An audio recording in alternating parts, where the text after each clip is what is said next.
Stress and types of stress.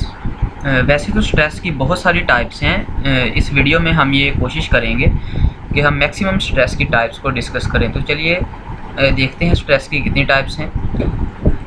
The first one type of stress. इससे पहले कि हम स्ट्रेस की टाइप्स को देखें, स्ट्रेस को डिफ़ाइन कर लेते हैं। किसी भी जिस्म के यूनिट एरिया पे जो फोर्स अमल करती है उसे स्ट्रेस कहते हैं। Stress is any force acting on unit area of any object. Pressure भी एक स्ट्रेस ही है, लेकिन ये एक स्पेशल टाइप ऑफ स्ट्रेस है। स्ट्रेस और प्रेशर का क्या फ़र्क है, ये कंट्रावर्शियल टॉपिक है, लेकिन ये यहाँ पे हम ये बात क्लियर करते चलें कि जो प्रेशर है वो स्ट्रेस की ही एक जो है वो किस्म है, यानी कि स्ट्रेस मेन चीज़ है और प्रेशर उसकी एक किस्म होती है। स्ट्रेस और प्रेशर में मेन फ़र्क ये है कि प्रेशर हमेशा कंप्रेसिव होता है, यानी कि किसी चीज़ को दबाने वाली फोर्स होती है प्रेशर, जबकि स्ट्रेस में हम चीज़ को खींच भी सकते हैं और दबा भी सकते हैं। प्रेशर हमेशा पॉजिटिव होता है, जबकि स्ट्रेस पॉजिटिव भी हो सकती है और नेगेटिव भी हो सकती है।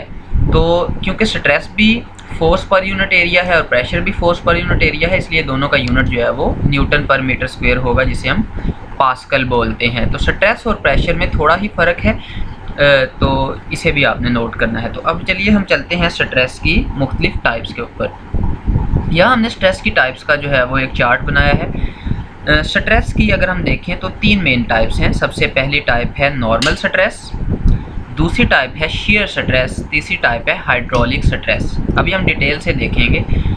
अगर जो है वो फोर्स किसी जिस्म को परपेंडिकुलर अमल कर रही हो तो ऐसी स्ट्रेस को नॉर्मल स्ट्रेस कहते हैं। अगर जिस फोर्स की वजह से स्ट्रेस अमल कर रही है वो किसी भी एरिया के पैरेलल अमल करे या टेंजेंट पे अमल करे तो इसे शेयर स्ट्रेस कहते हैं, ये हम आगे जाके देखेंगे। और अगर कोई पानी हो, लिक्विड हो, और उस लिक्विड के यूनिट एरिया पे कोई स्ट्रेस अमल कर रहा हो तो उसे हम हाइड्रोलिक स्ट्रेस कहते हैं। अब नॉर्मल स्ट्रेस की मज़ीद आगे किस्में हैं। Longitudinal stress, bending stress, volumetric stress और सरफेस प्रेशर, ये नॉर्मल स्ट्रेसेस हैं सारी। लॉन्गिट्यूडिनल स्ट्रेस की मज़ीद दो टाइप्स हैं, टेंशन या टेंसाइल स्ट्रेस और कंप्रेशन। तो हम अब देखते हैं कि ये मुख्तलिफ टाइप्स जो है वो क्या होती है। सबसे पहले हम बात करेंगे नॉर्मल स्ट्रेस की। तो नॉर्मल स्ट्रेस क्या होती है, अगर यहाँ पे मेरे पास फिगर में देखें कि ये मेरे पास एक बॉक्स है, तो इसका ये एरिया है। आप ज़रा देखें कि स्ट्रेस इस एरिया के बिल्कुल परपेंडिकुलर अमल कर रही है, तो ऐसी स्ट्रेस को हम नॉर्मल स्ट्रेस कहेंगे। ये स्ट्रेस इस एरिया को परपेंडिकुलर खींच भी सकती है, इसे कंप्रेस भी कर सकती है। यहाँ पे भी नॉर्मल स्ट्रेस की एक मिसाल दिखाई गई है। ये देखिए ज़रा, ये एरो यहाँ पे इस सर्कुलर एरिया के बिल्कुल परपेंडिकुलर अमल कर रही है, ये स्ट्रेस की डायरेक्शन है। तो अगर फोर्स जो है वो एरिया के परपेंडिकुलर अमल करे तो उसकी वजह से जो स्ट्रेस होगा उसे नॉर्मल स्ट्रेस कहा जाएगा। नॉर्मल स्ट्रेस की आगे कई टाइप्स हैं, जैसा कि हमने कहा लॉन्गिट्यूडिनल स्ट्रेस। तो सबसे पहले हम लॉन्गिट्यूडिनल स्ट्रेस की बात करते हैं। किसी भी सिलेंडर का जो एक्सिस होता है उसे उसका लॉन्गिट्यूड कहते हैं। ये लाइन यहाँ पे सिलेंडर का लॉन्गिट्यूड है। अगर मैं सिलेंडर की लेंथ को बढ़ाना चाहूँ तो ज़ाहिरी बात है मैं इसे इधर और इधर खींचूँगा, इससे इसकी लंबाई में इजाफा हो जाएगा। तो ये लॉन्गिट्यूडिनल स्ट्रेस की एक मिसाल है। लॉन्गिट्यूडिनल स्ट्रेस की मज़ीद दो टाइप्स होती हैं। ये लॉन्गिट्यूडिनल स्ट्रेस है, इसकी मज़ीद दो टाइप्स होती हैं। एक टाइप का नाम है टेंशन और टेंसाइल स्ट्रेस, ये लंबाई में इजाफा करने वाली स्ट्रेस को कहते हैं। एक होती है कंप्रेशन, जो लंबाई में कमी करे।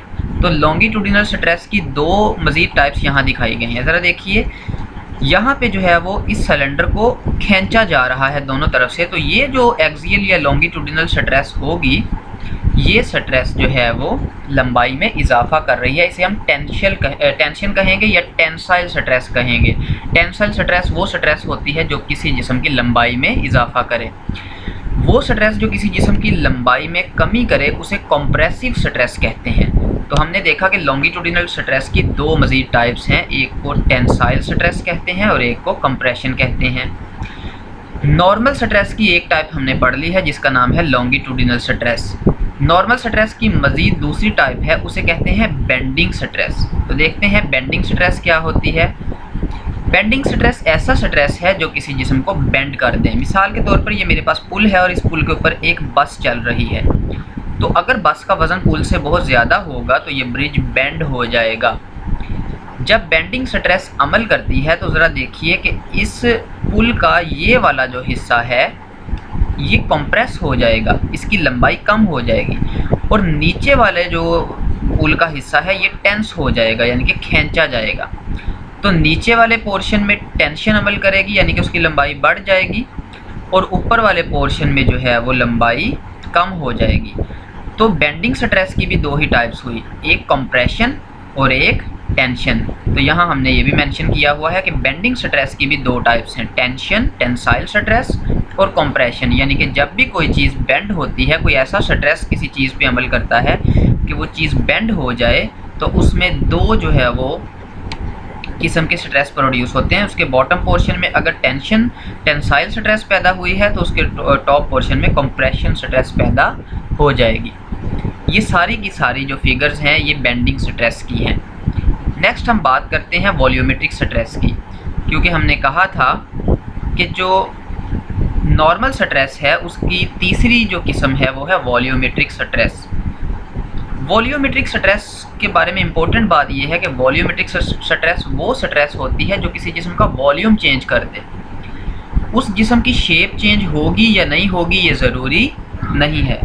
वॉल्यूम स्ट्रेस जो है वो एक नॉर्मल स्ट्रेस है। ज़रा देखें, जैसे कि यहाँ पे मेरे पास एक बॉक्स है, इस बॉक्स के ऊपर मैंने चारों इसकी 6 साइडें हैं और 6 की 6 अतराफ से इस बॉक्स पे एक जैसी फोर्स अमल की। ये जो एरो टेढ़े आपको नज़र आ रहे हैं, एक एरो जो है वो इस जो पेज है उसके अंदर की तरफ है और एक एरो पेज से बाहर की तरफ, यानी कि बैक साइड पे लग रही है फोर्स और ये आगे से लग रही है। तो दाएं बाएं आगे पीछे ऊपर और नीचे 6 साइडों से जो है वो आपके इस बॉक्स के ऊपर स्ट्रेस अमल कर रही है, जो जिससे इस बॉक्स का वॉल्यूम कम हो गया, यानी कि स्ट्रेस ने वॉल्यूम को तब्दील कर दिया। ऐसी स्ट्रेस जो वॉल्यूम को तब्दील करे वो नॉर्मल स्ट्रेस की टाइप होती है, उसे कहते हैं वॉल्यूमेट्रिक स्ट्रेस या बल्क स्ट्रेस।